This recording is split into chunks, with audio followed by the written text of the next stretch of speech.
Hi all, இன்னைக்கு நம்ம 8th schedule. அந்த 8th ஷெட்யூல்ல என்னென்ன லாங்குவேஜஸ் இருக்கு, எந்தெந்த அமெண்ட்மெண்ட்ல எந்தெந்த லாங்குவேஜஸ் ஆட் பண்ணாங்கன்றத பார்க்கலாம். First 8th schedule. இந்த 8th ஷெட்யூல் எப்போ வந்து ஆட் பண்ணாங்கன்னா 1949ல வந்து ஆட் பண்ணியிருப்பாங்க. ஆட் பண்ணப்போ நமக்கு எத்தனை லாங்குவேஜஸ் இனிஷியலா இருந்துச்சுன்னா 14 லாங்குவேஜஸ் வந்து இருந்துச்சு. அது என்னென்ன? Assamese, Bengali, Gujarati, Hindi, Kannada, Kashmiri, Malayalam, Marathi, Oriya, Punjabi, Sanskrit, Tamil and then Urdu. இதை நெக்ஸ்ட் வந்து நம்ம அமெண்ட்மெண்ட்ஸ் எந்தெந்த அமெண்ட்மெண்ட் மூலியமா எந்தெந்த லாங்குவேஜஸ் ஆட் பண்ணியிருக்காங்க அதை எப்படி நம்ம ஷார்ட்டா ஞாபகம் வச்சுக்கன்னு பார்க்கலாம். 21st அமெண்ட்மெண்ட், 21வது அமெண்ட்மெண்ட் எப்போ எந்த வருஷம் அப்படின்னா 1969. 21st amendment 1967, sorry 21st amendment 1967ல சிந்தி மட்டும் ஆட் பண்ணியிருப்பாங்க.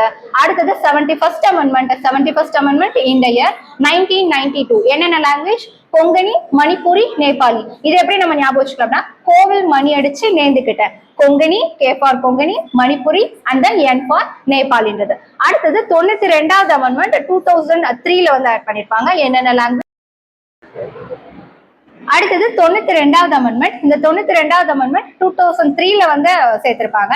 Bodo, Dogri, Maithili and then Santali. இது எப்படி நம்ம ஞாபகம் வச்சுக்கலாம்னா போர்ட் மாஸ் ரூல்ஸ். நம்ம மேக்ஸ்லாம் நம்ம வந்து போர்ட் மாஸ் ரூல்ஸ் வந்து படிச்சிருப்போம். Bracket, of, division, multiplication, addition, subtraction சொல்லிட்டு. ஆனா இங்க B for Bodo, D for Dogri, M for Maithili, S for Santali.